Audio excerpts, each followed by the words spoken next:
welcome to this episode of the DJ Interview with your host, Harry the Big Dog. What is up, everyone? What is up? If you are here with me right now, put in the chat. Let me know who you are and where you are looking from. So, tonight, everybody, tonight, we got Mr. Super Producer here. Straight out of New York. He don't live there no more, but he's from New York. He's from the New York area. His style, hip hop, R&B, pop, club, gospel. This dude has worked with M.O.P. He produced Ante Up. He worked with Jay-Z. He worked with Drake, AZ, Nas, just to name a few. Ladies and my gentlemen, children of all ages, Mr. DR Yes, period. yes. Harry, what is the deal, my brother? What's going on, It's bro? all good, man. Everything is all good. I can't complain. God We has got been good. Mills Faison from Brooklyn. Mills, we gotta catch up, bro. I know we gotta catch up. What's up? DR, what's Yo, going what's on, yeah, bro? man. Everything is all good. Just taking it one day at a time. Feeling blessed, living in my blessings. Feeling very, very good about myself these days and time. You understand? Yes. Yeah. So So that's a good time. let me tell the crowd a little about how we met. Now, we Okay, met through Buddha. my Thank you, brother. Buddha, for Yep. setting this interview up, getting My us brother connected. Buddha. We we kind of missed the call. I reached out to him. He was in church one day, so Yeah. I was like, "All right, I'll hit you up tomorrow," and then my brain forgot. So about a week and a half later, I'm like, "Oh, bro, we still doing this interview?" And he was like, yeah. So we connected. And within Right, 5 minutes, it was like we knew each other for years for years, and was yeah. on the phone for like, what, an hour and a half? Right. It's good energy. They got a saying in the streets: real recognize real, Uh huh. and real energy, and real people recognize real people just as well. Oh, man, bro. So That was that's the true saying right there. it was just so dope to me to, Yeah. connect. We got a lot of interest, the Uh-huh. music for one, Right. the filming for another, and we'll talk about Yeah. that later Yeah. on. Yeah. But let's get this thing started. So Okay. let everybody know your real name, your government name if you want, You want me to give them my and social too? Nah, I'm just and your PIN number. yeah, I'll give you the pin number, social, and the bank account. Let Keep everybody know going your on. government name if you want and how you got to this name DR period. Well, my government name is Daryl. You know what I mean?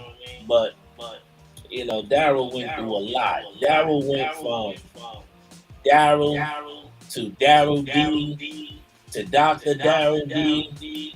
You know, into DD1. Uh, Yeah, I went through phases with Daryl alone, and during the time when I was trying to do the serious side of being a doctor, when everybody's coming out, Dr. Ice, Dr. Dre, yeah, Dr. it was so Dre. many different doctors. I said, you know what?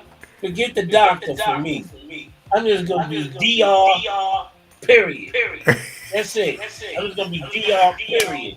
But And the that's how that period, happened. yeah, but the period wasn't even considered part of my name. That was just me saying my name. It was kind of like breaking down the concept of a doctor, period. That's it. So I used to go around and be like, yo, what's your name? It's DR, period. And then one day my boys started calling me, yo, DR, period. Like, this thing got a little ring to it. No, hold on. and I just stayed with the name DR period, and I just Right. ran with it, and then everything was like that was my saying. Like every time I did something, every time I represent, I used to be like, I do this, I do that, period. I used to kept saying Right. that, and it just stuck with me. I just liked it. And then it was a different name from everybody, so that's what made me Right. really like the name DR period. And then the DR also had a meaning to it, because to be a doctor you have to be a wise man, a scientist, a man of knowledge, wisdom, and understanding. And at that time, it was perfect for me because my other street name was Divine, Divine Ruler. So Right. when you put Divine Ruler, the first two initials for Divine is it begins with a D and Ruler begins with an R. So that's what it was like, DR period, the Divine Ruler period. So it was a lot of science behind my name. I stayed with it and I rep and I kept it moving. Nice. I'm putting my headphones on. I heard in the chat somebody said it's an echo. Oh really? So I'm gonna put my headphones on. Let's see what's going on. Can you hear me now? I hear you. I don't know if the mic. All right. Hear me better? I got myself on headphones. All right, cool. All right, I don't hear the echo, but I was hearing something. I was sounding like I had a little delay on me, Okay. like I was in a Pro Tool session You or still something. you still hear it? Hey, let us know in the chat if y'all still hear the echo. Okay. Better. We All got a right, better good, in there. good. I done Thank you. turned it over here on the audio on my side just as well. Thank you. Up a little bit. Good. Yeah. Whoever gave you heads That's up why on you gotta that, keep these headphones. You gotta keep these headphones. As a producer. yeah. Whoever gave you heads up, big shout outs to those who's paying attention. There we go. Yes. So, like I was saying, DR period came from a long line of names, and the true meaning of DR period is just a divine ruler, period.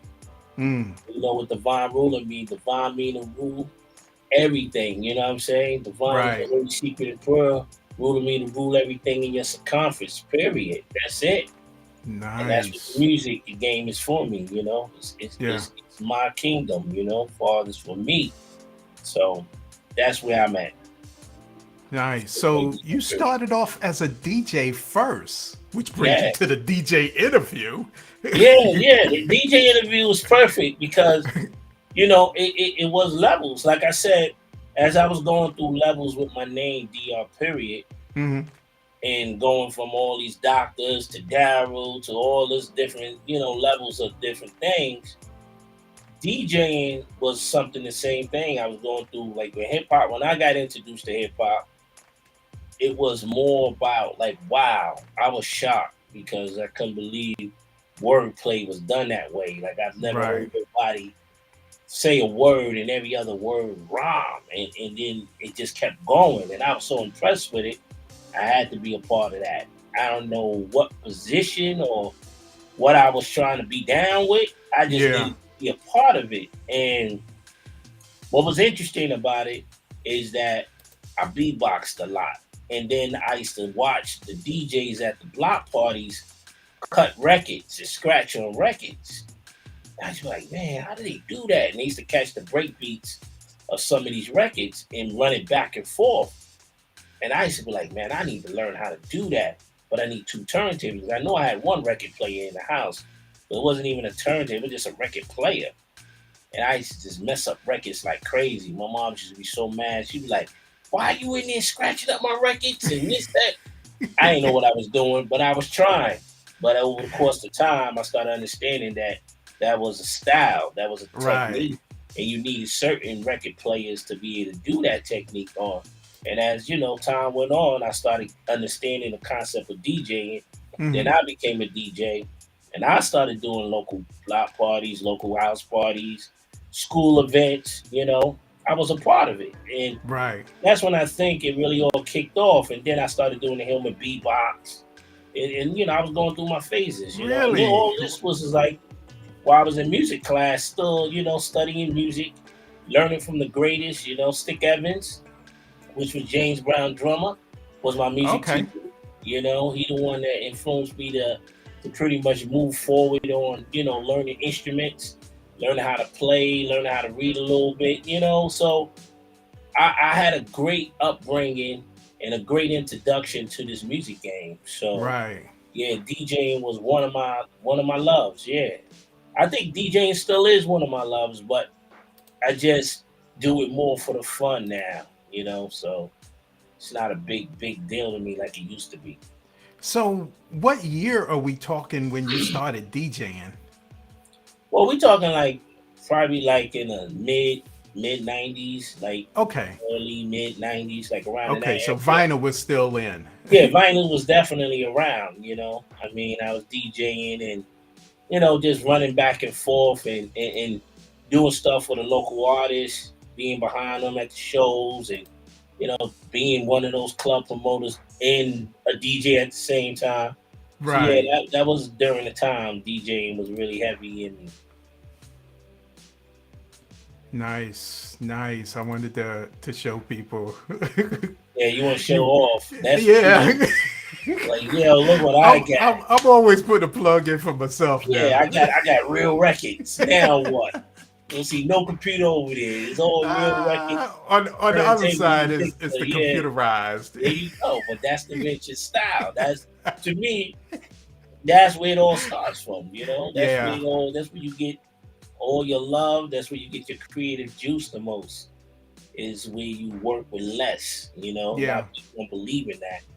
Everybody feel they gotta have it all just to make it work. Nah, the less you have, the better you work because it gives you a different kind of hunger. You Right. know, and I learned that early in the game. Someone once told me, when you're successful and what makes a successful person is when you can live life and do things with less and live without. If you can live life and live without your wants, then you're a successful person Right.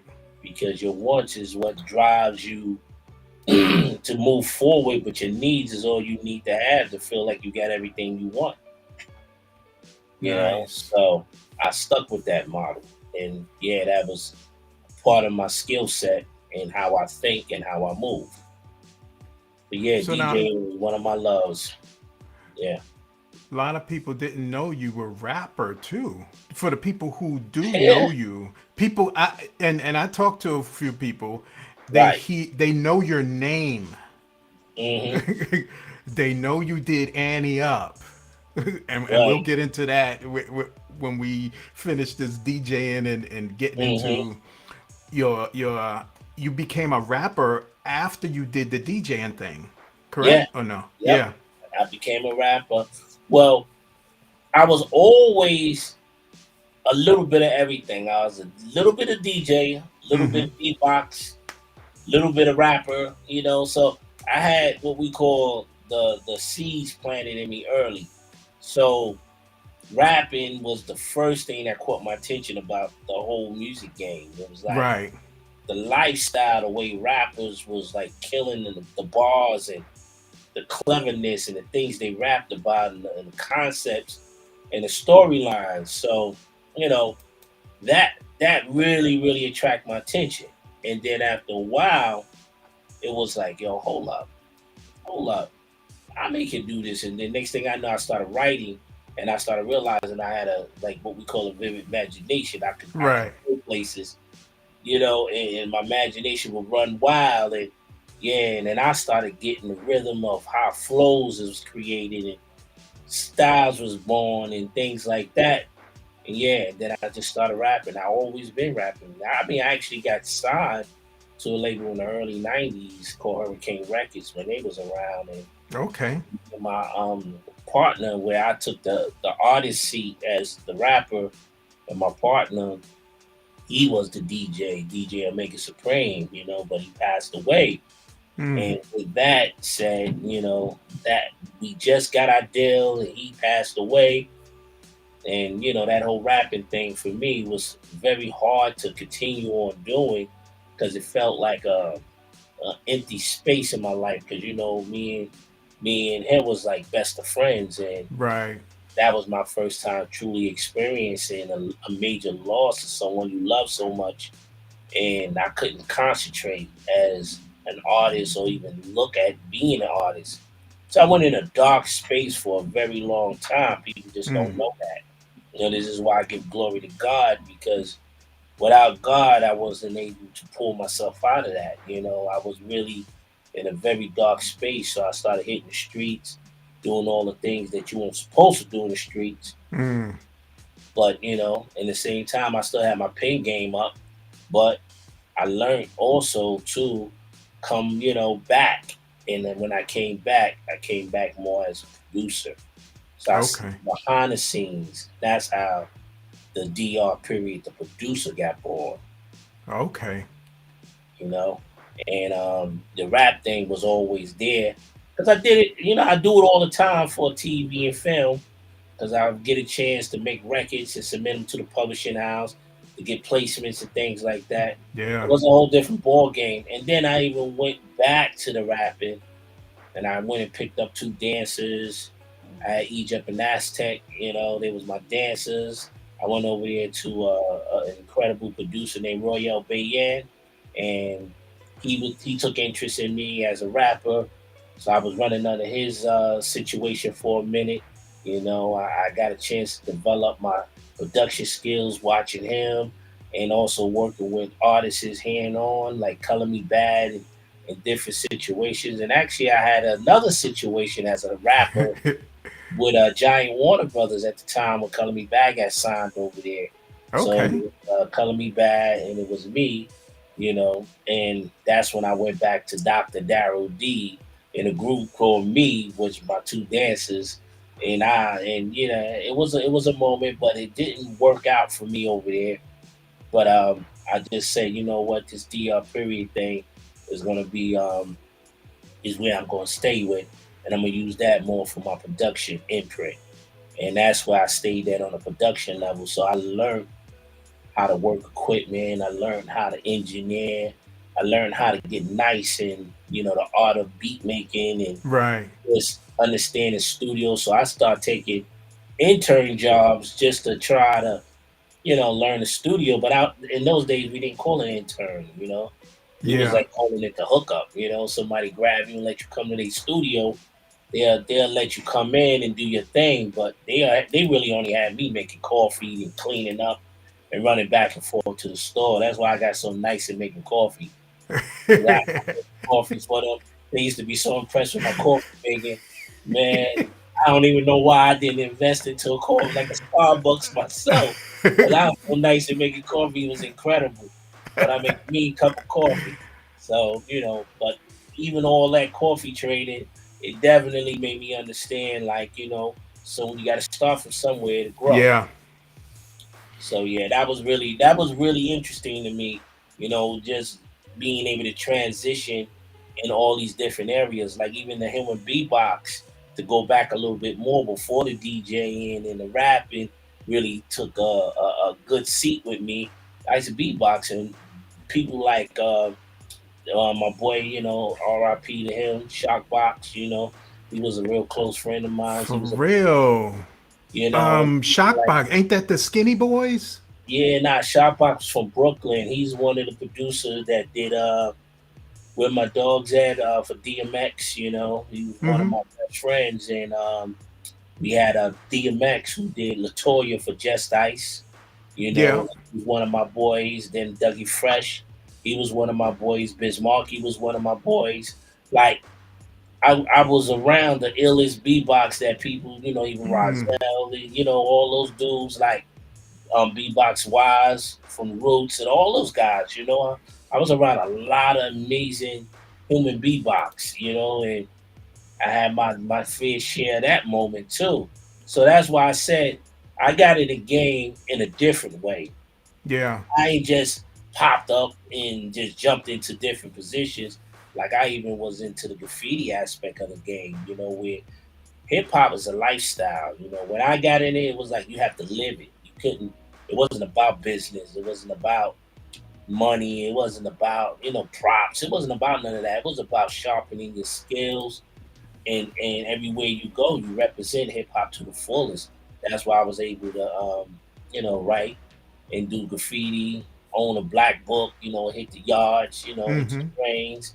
My name used to be Check 68, and a lot of people see my tags all over from Brooklyn to the Bronx to Queens to, yeah, everywhere, So I used to tag hard, and I used to run with some dope graffiti writers and dope taggers, but Mm. I came from that, and I even had my fair share of being a dancer. I know it don't look like I could Really? dance, but yeah, I got a mean two step now. Who doesn't know? I used to have a serious more than that. I used to have a serious windmill and all that, backflips and all that. But yeah, Oh, I had my moment, So I feel like a true, like, when I came in the game, I felt like a true baby that was born into the culture of hip hop. That's why I rep it so hard. So a lot of people come to me and be like, "Yo, man, you did a lot for the game, man. You supported the game a lot. You brought out a lot of artists. You introduced us to new styles, yeah. created new music that we ain't never heard before. Mm. You make the We'll get into that hardest, in a second, cause hardest joints ever. So yes, So yes. yeah, that's all because the lifestyle was embedded in my DNA from day Mm-hmm. one. Now, as we're getting into this, I want everybody to know, and you've already touched on it. You're more on the religious side, Yes. a God fearing person, no cursing, no doing bad stuff, whatever. But you put out the hardest records that Yeah, we've heard. yeah. Ante Up is one of my favorite beats, bro. Yeah, it get harder than that. How about some hardcore packing blue steel, more money, more money? Ah, It gets gritty. Like, y- I'm yeah. looking for another definition of New York hardcore. Like, to the Hmm. fullest, to the raw, broken language. You know what I'm saying? Like, Yeah. the hustler, trigger the gambler. Like, I'm that dude. You know what I mean? Where even though I had a soft spot where I was very kind of conscious about a lot of this hardcore stuff and Hmm. pray every day and ask God forgive me, forgive me, and keep going into these hardcore modes. But one of the things that I do thank God for, He's like, look, listen, I gave you the gift, and at least you using it, Yeah. and I didn't sit on it. I actually put it to work. And everybody's not perfect. I had a lot of growing to do. I had a lot of learning to do. I had to learn how to get better in God. And like at one point, what really made me transition over, because that I was one of the creators of horrorcore music. A lot of people don't know that. Like, I started the horrorcore sound. I was the one that did the group called Flatliners. Then I did their first record called Live Evil, and I did another record called Satanic Verses. I don't talk heavy about it, but yeah, that whole horrorcore sound. And I had a group called the Headless Horsemen. We all signed to Def Jam, just creating that whole horrorcore sound. So that's Wow. one of the main dudes that did it before it was even a sound, before anybody even understood what horrorcore was about. Before even the Grave Diggers and all those dudes, I was hitting that horrorcore hard body, and they didn't even have a name for it until we came with the name horrorcore. So we Hmm. started that, and me and Rockwaller actually was one of the first two dudes to be in that lane on that horrorcore vibe. Cause that's how me and Rockwaller met. He was running with the group Flatliners, Right. and I was running with the group Headless Horsemen. And Russell Simmons pulled me in the office one day, was like, "Yo, I got a nephew, man, and they do graveyard music." And he Mm. played it for me, and I was like, "Word, I got something else similar to that, but I call it horrorcore." And he loved that name so much that they just signed my boys right there on the spot, and they told me, "Yo, I need you to get in the studio with these dudes ASAP."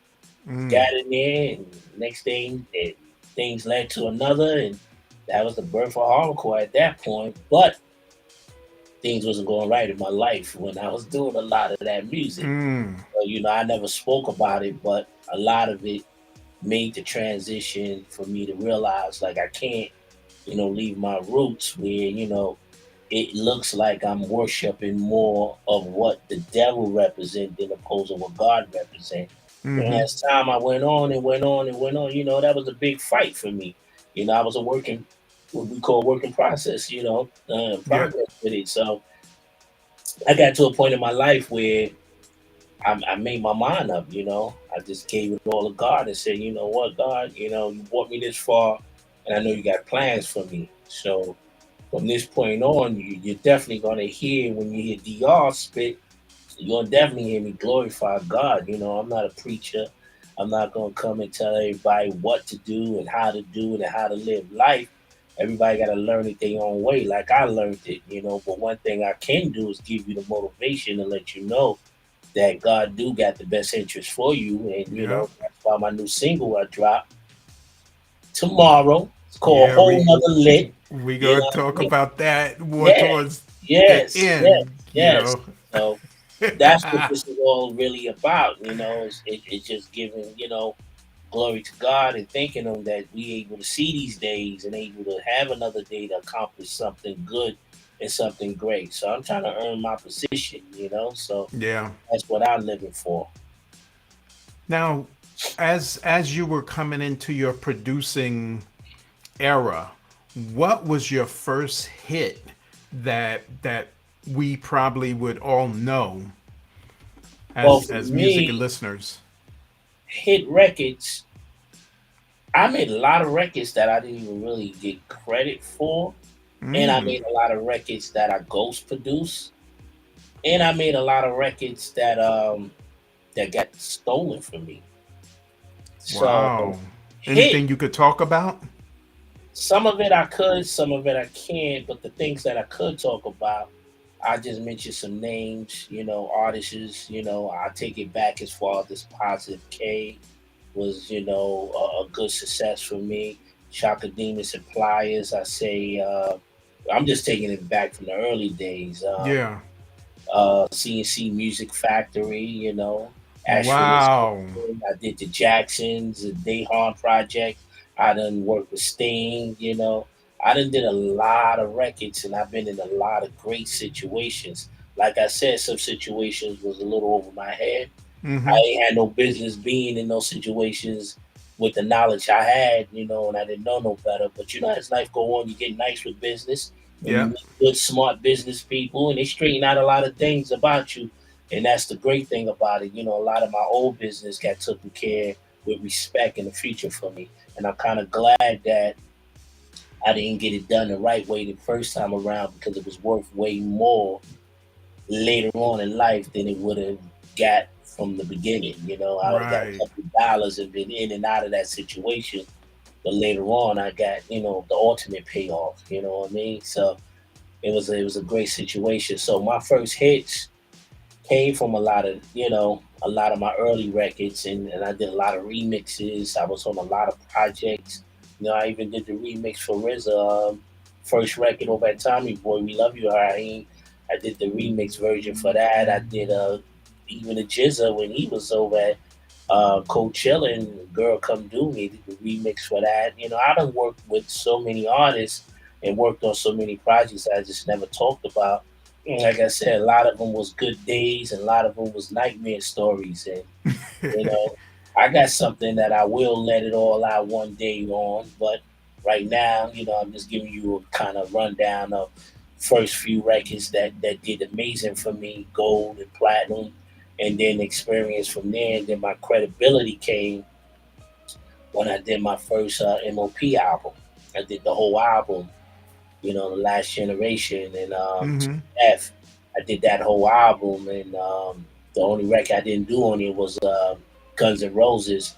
That was produced by Silver D, and that's what certified me in the streets when they heard the M.O.P. How about some hardcore and all Mm-hmm. those records? They was like, hold up, this dude, who's these dudes? These dudes right here. Hold on, what's going on? And then from there it was like, let's get it on, because at that point my mind was like, all right, I ain't saying no words, but this music gonna knock hard. This music is gonna hit you in the chest. This music, because we had a thing back then when we make beats. Yeah. If he wasn't making an ugly face to the beat, that beat wasn't hot. And that was my motto. It's like I live to see a person hear one of my beats and be like this. Yeah. If you ain't like this, then that beat Ooh. ain't hot. That Yo, beat is you not hear your that? Oh. thing. Yeah. But we had the ugly face beats. You know what I'm saying? So Mm. that's what I was looking hard to impress in people, minds and people far as when it came to music. We had those things going on in our favor. Me and M.O.P, we had a great chemistry. We still have a great chemistry. We still Yeah. every day we get in the studio and make records like nobody else. Because one of the things about M.O.P, a lot of people don't know, I'm there from the very beginning, developing up the group, getting the sound, getting it right, working with Right. it from when the sound wasn't there. Like when you see certain producers come into the picture now, they only can build off what they know the group for, but what they know the for is what we created. Right. I started in the very beginning. And it was like that with a lot of artists that I've worked with, even with Foxy Brown, like developing up her and getting her sharp in the season and getting her first deal over at Capitol Records. A lot of people don't even know that, I got assigned at Capitol. She was my artist first. Even like at Pat Poose, people don't even know that I had Pat Poose. He was my artist before K Slade and R.I.P. to K Slade. I did Yeah. Alpha Slaughter the first time around.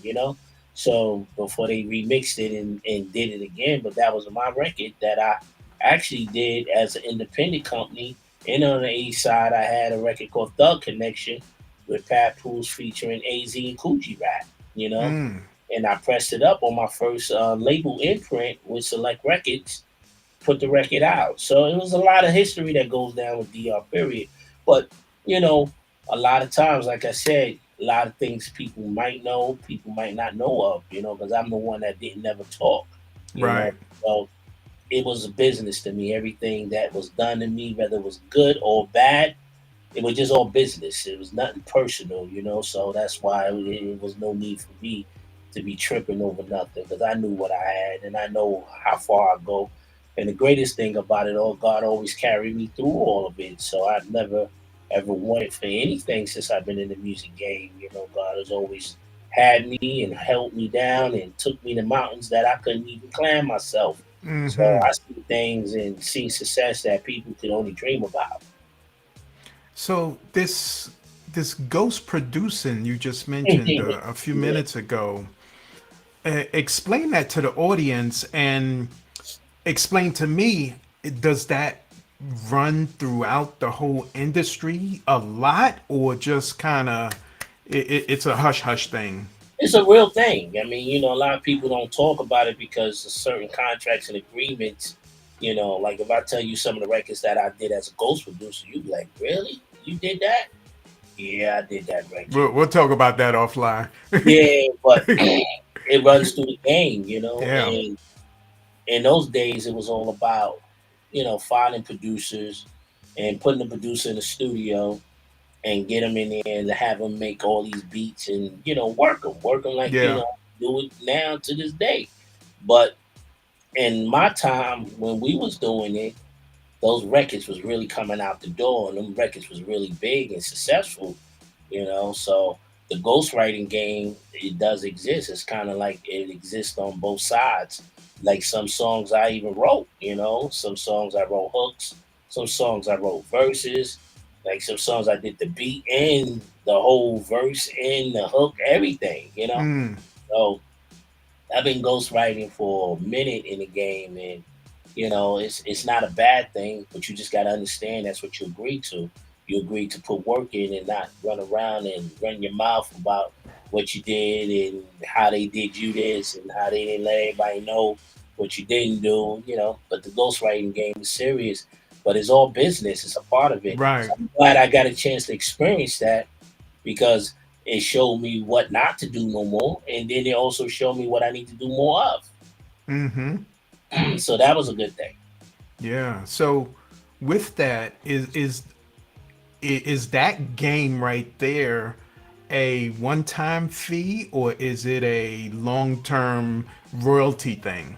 Well, it all depends on how you doing it, because some ghostwriting is just buyouts. Okay. You make the record and they just give you a one-time flat fee, and that's it.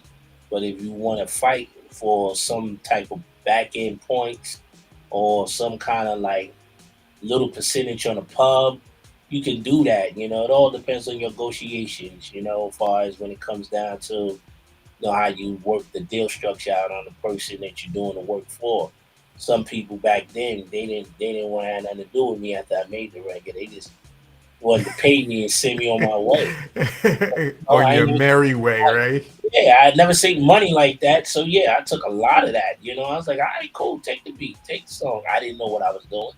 Yeah. I didn't know the game then like the way I knew now.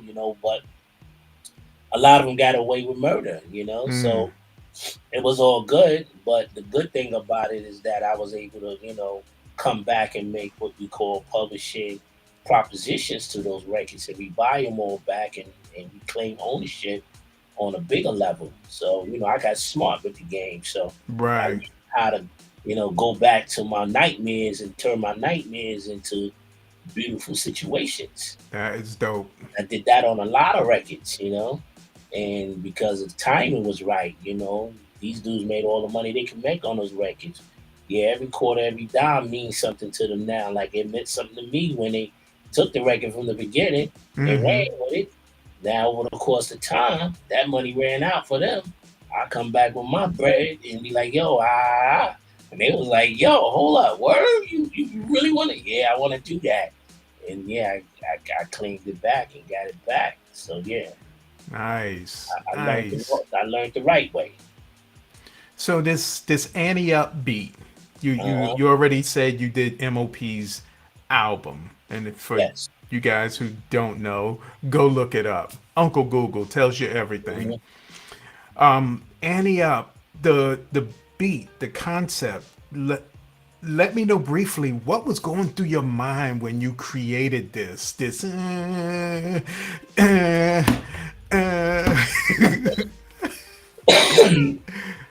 I kid you not. Like me and M.O.P kind of was working, and then we both got busy at one point in time where I wasn't able to get on all the M.O.P albums as they was doing them because they was Right. working every other day, and I started getting so caught up into DR Period the producer. I'm producing for him, I'm producing for them, I'm running around developing up artists, I was all over the place. But at some point I had to slow down because it was like a 911 call, like, yo, D, we gotta get some beats from you. I don't care whatever you doing, we family first. And they set me straight on that.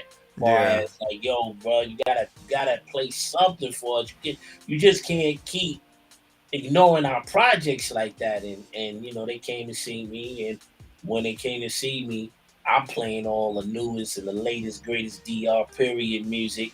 Because I'm so excited because I'm working with everybody from Dave. I did a little bit big. I'm doing a little bit of everybody. So I'm just kind of showing off in some sense. But all the music I'm playing ain't really M.O.P energy. But then I started thinking like, hold up, I had a folder already that I made for them a minute ago. So Right. I went back to that folder and started playing those joints that I had when I made those beats with them in mind. And yeah, and when Ante Up came, I kid you not, Fame heard that joint was like, yo, Mm. that's it, D.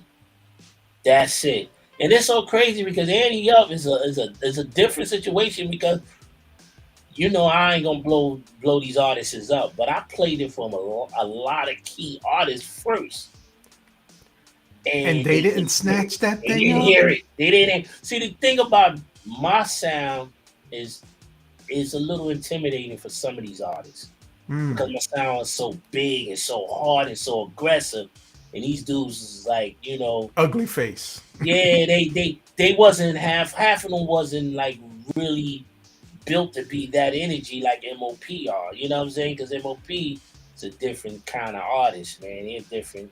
Yeah, they set the bar high. Like with their sound and my sound together is a hard act to follow.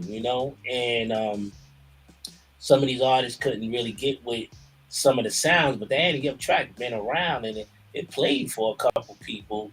And that was during the time when everybody was like, yo, I need some of that M.O.P. Because, the funniest thing about that type of sound is that what I did with M.O.P. and I used to go to the labels, they used to always be like, yo, give me them joints like you give M.O.P. And I'd be like, oh, really? So I started playing the joints that I would give M.O.P. They be like, yo, that's kind of hard, D. You got something a little more softer in that bag. And I was like, yo, this the joints that I play for M.O.P. So yeah, I started doing that. But then I realized like the different style of MCs right at the time. And I was like, yeah, okay, I know I had to start learning these, artists. Of me being an artist and understanding how artists think and move, that made me really, really like easier to work with them, because now I understand their style. So I knew what to play. But yeah, so when I did the Ante Up, man, I could tell you the day when I started making that beat. When I made that, the first thing was on my mind is that, yo, M.O.P. need Demon. Because I was in competition with myself. Mind you, I did the whole M.O.P. album, and this a classic album. How about some hardcore? To me, never got top. You know what I'm saying? It Yeah. was never like that Pack and Blue Steel and Ring Ding and all these records, Rugged Never Smooth. Like all these records that I made with these dudes, I was like, man, I'm gonna outdo myself. Like I'm gonna outdo those records. That's when I started creating a new batch of M.O.P. beats, and Ante Up happened to be one of the records, one of the beats in that batch, along with a couple other ones. And but I knew that was a guarantee, far as when they hear it, I knew they was gonna like it, but I Yeah. didn't know what that record really was gonna do. Was gonna do. I didn't know that record was gonna be a lifeline like it is to this day. Yeah. So yeah, that making that record and being in that mode, like I said, I had a gangster mentality music wise, where I approached the beats and everything had to feel like problems is coming musically. Because I watched a lot of black movies when I grew up, you know what I'm saying? When I was growing up, I was watched like Shaft and, you know, when was it called Cotton Come to Harlem and Yeah. Brown and Oh, all these different you was movies. watching the black Yeah, exploitation. when you got like, you know what I'm saying? You got Curtis Mayfield soundtracking, Isaac Hayes soundtracking, like, and then when I listen to the grooves, and I'm like, oh my god, these grooves sound so gangster. Then when I watch the movie and it fits the scene so perfect, Yeah. that's when I started realizing I gotta make music like that for these rappers. It feels like a soundtrack to their story, to their work, to their verses, and that's where the whole DR period sound started shifting. So I started coming with these strong bass lines, hard snapping snares that sound like gunshots, kicks that sound like somebody kicking in the front door. I was coming with it all, and any sound effect that I feel that is needed in there, I was just dropping it. And it was Right. working. And it was working. So And yeah. I don't know if anybody realizes, but this guy next to me, he's sold over 30 million records from his producing guys. Yeah. Over Yeah. 30 million and probably still counting. Definitely still counting, you know what I mean? That Drake and 21 Savage tells you it all and many more to come. So yeah, I've been working and it's been a blessing. That's why I said, I don't have anything to complain about. Right. Leave it up to me, man. It's all good. You know what I mean? So at the end of the day, just to still be here and still be around and still be able to stay current and still be able to stay relevant in the eyes of many people and still be able to put out more music. I just think now people didn't see my other side when it comes to my creativity as DR. the producer slash artist, and I can't wait to introduce that combination of people so they can get to Yeah. feel, the best of both worlds of DR. Yep. So I And know, I'm gonna see if I can. I know the stuff is releasing soon, and we'll talk about that at the end. And I'm hoping I could coerce you to do a listening party oh yeah, so everybody can get a taste of this oh music. yeah, And yeah, it's different. It's different. It's not uh-huh. that hard, stuff you were doing already, most of it. Yeah. Well, the And music you're is still, praising. yeah, the music still has its knock. It has its knock, but it glorifies the real. You know what I'm saying? It glorifies God all the way, and it lets people know like how thankful I am to be a soldier in His eyes, and still be able to be favored in His eyes, and still be Yeah. able to have the ears to hear music, the hands to touch, the feet to walk it and talk it. So yeah, it only falls right back. And what's so dope about it is a different sound that no one is really coming with the way I'm coming with. I ain't saying nobody ain't doing it, but Right. not the way I'm doing it. Not the way I'm doing it. I was always known for giving you something that ain't never been done before on that level, but it's been done, but not that way, the way I do things. So, and that's what this whole DR period situation as the artist is going to be representing, a whole new direction of where music can go. Because everything to me right now has a lane already, and Right. the road is so open for more lanes.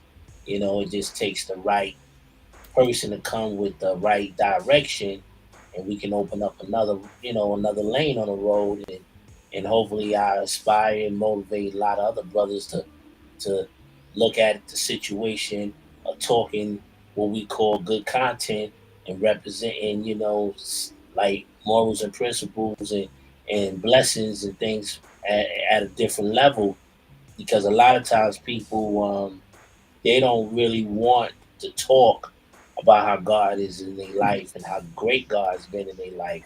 That's why this new single of mine's a whole nother lit is set up in that way, because everybody give praise to, how lit Shorty looks, and how lit my car is, how lit that party was last night.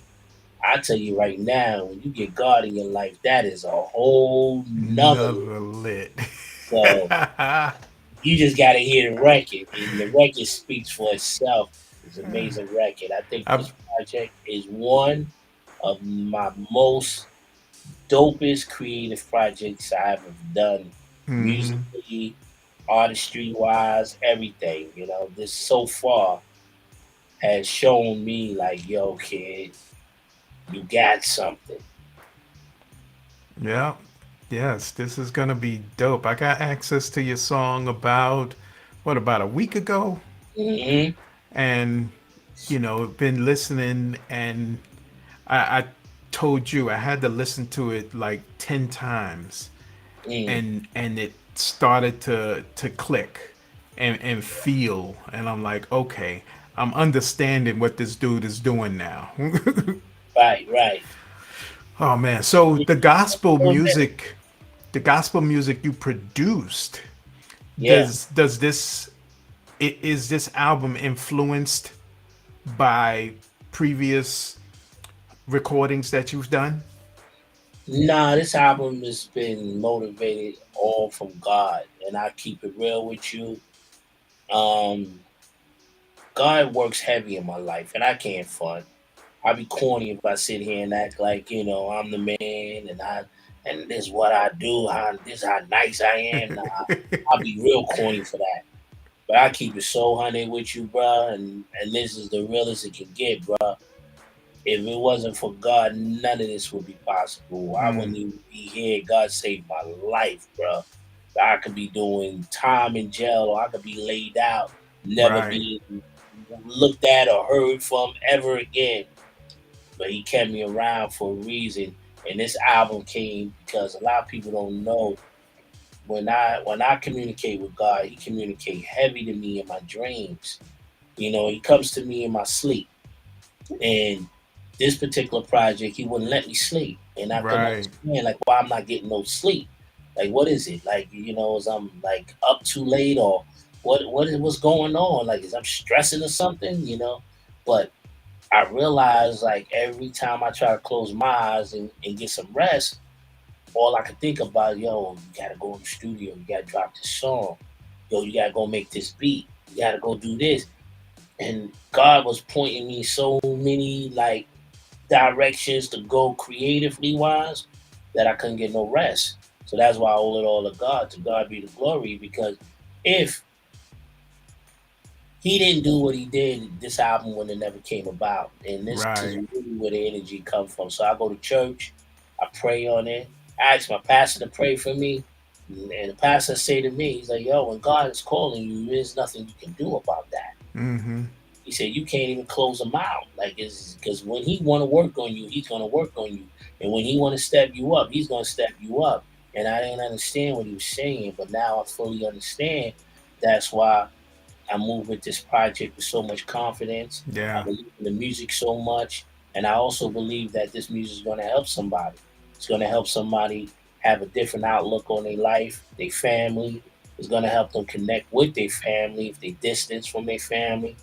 It's going to help people understand the connection of how God plays in their life. It's going to make them feel comfortable about connecting back with God. If they ain't connected with Him, if they want to meet Him, they can go and see. They can get into prayer. This is one of those projects. And this Yeah. project, let me tell you, just because I'm saying God is in control and God is running the show, don't you get it twisted. You didn't know when God was in control when Jesus walked came by Kanye West. And God was all in control of that joint. But when you heard that joint, you was like, yo, this joint is crazy. That's what this project is, crazy like that. You know what I'm saying? Mm-hmm. Still hip hop, still at its finest. Music is still is its quality. It's still at its best. And when God works with you, you can't go wrong. So at the end of the day, I really look forward to this project helping those that's in need right now, because that's what Mm-hmm. it's about. Like, we don't do that no more. We don't care about people in our music no more. R&B used to be a place where if you had some kind of love in you, they could talk about it. But Right. so many people got so caught up in how they could destroy you, and that's when they start talking about dissing a woman in the song and Mm. downplaying. Like, we make so much music tearing people down, and I ain't gonna even lie, I contribute to a lot of that too. But the transition, I can't go wrong. God also Right. said, look, listen, you gonna, to build, you got to be also willing to destroy. So if you're gonna destroy the things that just doesn't build you, then you're gonna always stay in a real dark place. And I realized, like, okay, I gotta definitely stay within my faith. And now I want to make music. You hear it from my mouth. Dr. Period. I'm not telling every rapper who come to me, yo, you better start making good music. You better start doing this. I mean, you accountable for your own actions. I ain't Right. gonna be accountable for mine. But Dr. Period is definitely gonna make that music that you know that everybody can hear and that everybody can understand, because I'm definitely here to uplift people. I'm not trying to tear no one down. I'm not trying to judge nobody. I'm not trying to play God. I'm not trying to pass them to anybody. I'm not trying to do Mm-hmm. none of that. You know what I mean? That's not my role. My role is here to let everybody know spiritually we're gonna connect and letting you know. And if you forgot and you don't have no other way to look at things, man, put it in God's hand. Trust in it. It worked for me. God changed my whole life. And I just want to show everybody, like, yo, the transition of having God in your life can be a very great thing for you. There's Yeah. nothing corny about having God in your life. And a lot of people might be feeling like, man, but that's their problem. Yeah. I'm just being real with you, He exists. And that's where I got all my inspiration from. God came to me personally and said, "This is what we're doing." He said, "This is what we doing. I'm partnering up with you, and it's the plan." And he gave me the plan, so I finished the album the seventh day. It's done. You know what I'm saying? The Mm-hmm. single's out now. Tomorrow after 12, I want everybody to lock in, stream it, play it. Trust and know you're gonna love it. You're gonna love it, and you're gonna get something from it. You know, it's Yeah. all about picking you up. It's all about putting you in the right spirit. Life is all about good spirits, man. Don't lead it in a way where you think everything is negative. There's a lot of good out here too. Yeah. We got a comment here. They're saying, "How can I hear some of that unreleased music?" It is coming out tomorrow, which is for all the people who's listening in the future. It would have been out already, but February 22nd, 2023, Yes. the album. The Is it the whole album or the Just single or singles. just the Singles for a single? whole nother lit. That's Yeah. coming out tomorrow. And like he said, for the people who will be seeing this interview, it's out. It's out on all platforms. You know Yeah. what I mean? But yeah, that's where it's at. You know, so I mean, that's. I'm in a great space right now. I Mm-hmm. can't go wrong right now. Where I'm at, I can't go wrong because it's not about me, man. You know what I'm saying? To God be the glory, bro. Now you just did a show when we talked last week. You were getting ready to head to Ohio to Yeah, do a went down to show. Ohio. Big shout outs to Ohio. They really took us very well. And you know what's so crazy because I'm sitting there and I'm performing and they going crazy. They hearing this music and I don't even know if they was really paying attention to what I was saying. But I tell you this, they was rocking so hard. I don't know if they thought they heard this before, but I don't even know if God said, "Yo, I'm gonna move these people," but they was moving. They was moving. They was rocking with me, yelling this whole the chorus out, screaming my name. I was like, "Wow!" Mm, But you know, like I said, there's a whole nother lit when you got God in your business, and yeah. that show was extremely successful. Big shout outs to my Rock Boy family who came out and rock hard with me. You know, I mean, it was a great situation. Big shout out to my partner, Fly Ty, for definitely always holding me down on a day to day rocking. Big shout outs to the Rockaway G's, Barry Goods, you know what I'm saying, Mashika, Neil the Playboy, Root Boy, you know what I'm saying? The whole squad. My man Al, I'm just giving everybody Just they rose and shouting at everybody. it's real because these brothers go hard with me. Like we got South by Southwest. We coming South by Southwest. Texas, Hmm. we coming. We bringing the energy. We bringing good vibes, positive energy. We coming there. We're gonna give y'all a great show. We're gonna give y'all some great music. You know, it is a non-stop situation over here. The DR period is fully prepared to give y'all music every month. And that's what I'm gonna do. Drop a record for y'all every month up until I'm ready to drop the whole album. When y'all tell me, yo, D, we need the full project, y'all Hmm. gonna get that. Oh man, that is, bro. This is so dope. This is Thank so you, brother. dope, man. So let's talk a little bit about your filming career, Oh man, or I how love it's getting started. it's crazy because see, this is why I know to some people gonna hear it and be like, man, this dude doing to talk about God. But man, I kid you not.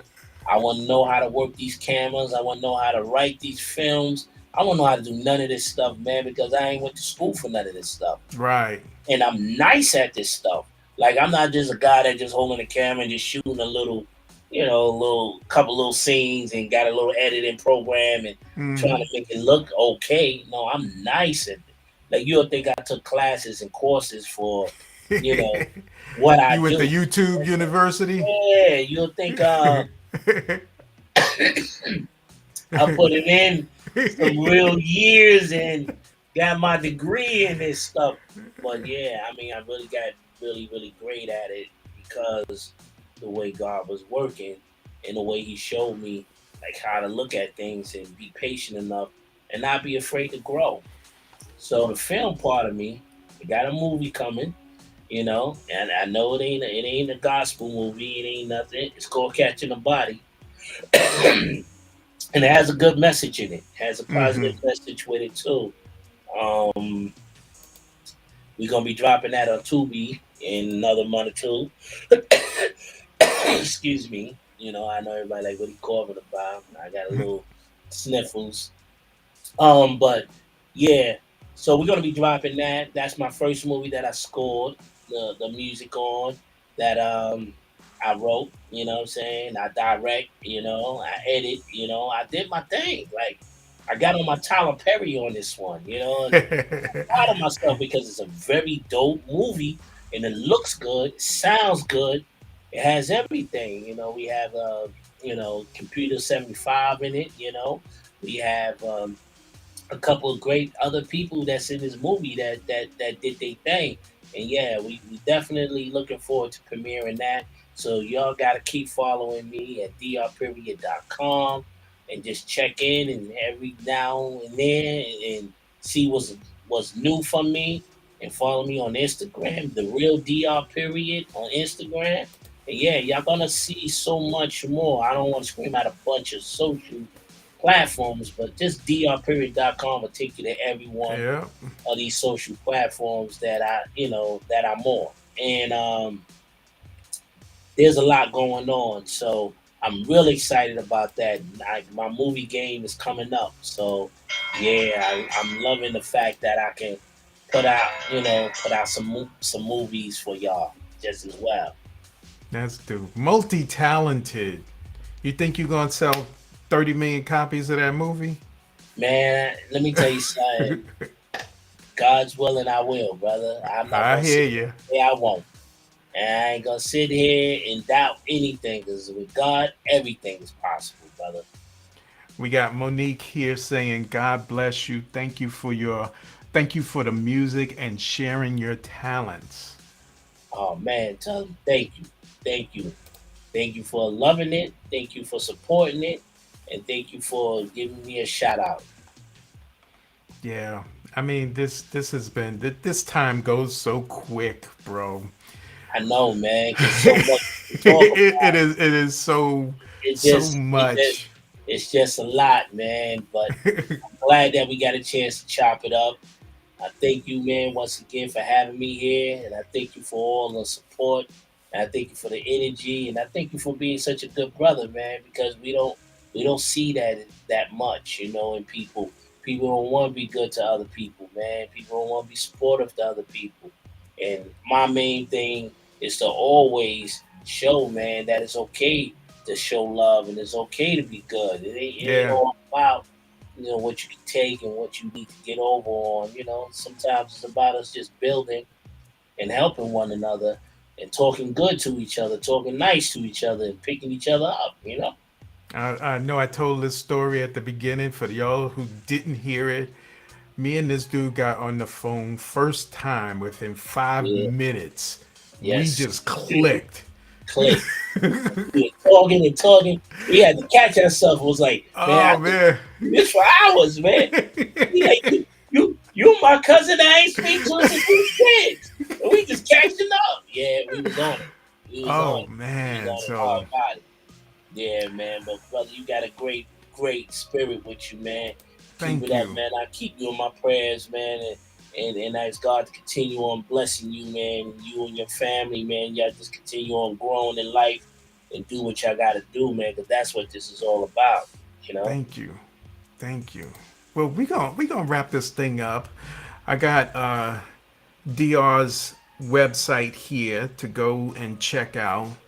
But man, this has been another great interview. We learned so much and so much we couldn't hear about the other juicy stuff that he's not able to Yeah, talk about. yeah. But oh man, with the stuff you did, I'm hoping you'll come on in the future and let us know about how the movie is going, how the music is going, Yes. and all that good stuff and any other ventures that you're getting ready to get into. So we're gonna be connected next time I'm out in Jersey. I'll Yeah, come come and see check me. you. Yeah, Come and I'll see come. me. I'm here. Yeah, definitely. Oh, bro. So this is Harry the Big Dog, and this is the DJ interview. I was here with my dude, DR period, super producer, Yes, super filmmaker, super rapper. yes. And that's big from you because you have to listen to me 10 times to make Yeah, sure I before had you to. do that. And then I called him back. This was like 11 o'clock at night. I was like, all right, so what you think? He's like, And I'm not yeah, going. I'm yeah, not even going to water it down or anything. Like, yeah, it was good because I'm getting ready to yeah. interview you. Give it to That's why I me. had to listen to it that many Yeah, times. But yeah, that's a thank good you thing. for coming on. We are here Tuesdays, 8 p.m. ish. Harry the Big Dog, DJ interview. We out. Peace.